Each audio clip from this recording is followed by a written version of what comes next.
దోషం అంటారు, కూడా నేడు కుటుంబ దోషం అంటారు. ఇల్లుంటే శృంగారం కాదు, ఇంట్లో పిల్లలుంటే శృంగారం అయ్యా. గుడుంటే శృంగారం కాదు, గుళ్ళ దేవుడుంటే శృంగారం. గుళ్ళ దేవుడుంటే శృంగారం కాదు, భక్తులుంటేనే గుడికి శృంగారం అవుతుంది.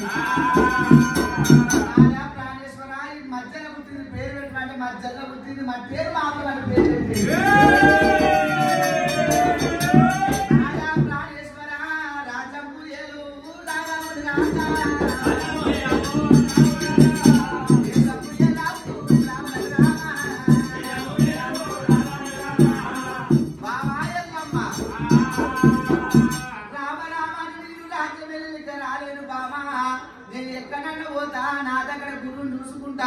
ముడముతో 3 మంత్రాలు 4 అక్షరాల చెవులో గురుబోధన నేర్చుకొని వస్తా.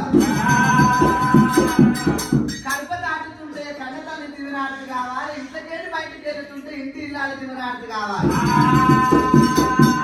బాబా ఎల్లమ్మ నేను మంత్రం నేర్చుకొని వెళ్ళిపోతున్నా, నాకు దీవించి దివరాటు పెట్టంటే అయ్యో నాదా ప్రాణేశ్వర మంత్రం వేసేది మరణముగానికే,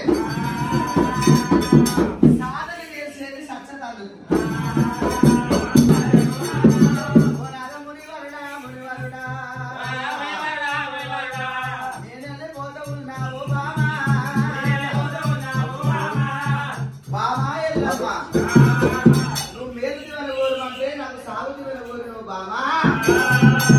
నువ్వు అన్న మాటలేమో నాకు తప్పు ఏమో బామా.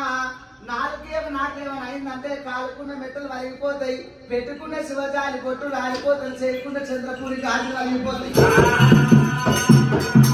పెట్టుకున్న మల్ల చెట్టు ఎండిపోతుంది. రన్న కలగంటూ ఉండ కలగంటూ బామా ఎల్లమ్మ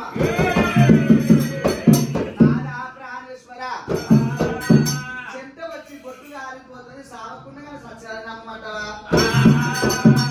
నడుస్తుంటే కాళ్ళకు తట్టు దాకి మెట్టలు వలిగిపోతుంది, సావుకున్న మన సత్యనారాయణ నమ్మట. నువ్వుల దారం 100 ఏళ్ళు ఉన్నది నాదా ప్రాణేశ్వర, నువ్వు 4 దారం 100 ఏళ్ళు ఎట్లా ఉండాలి నాదా.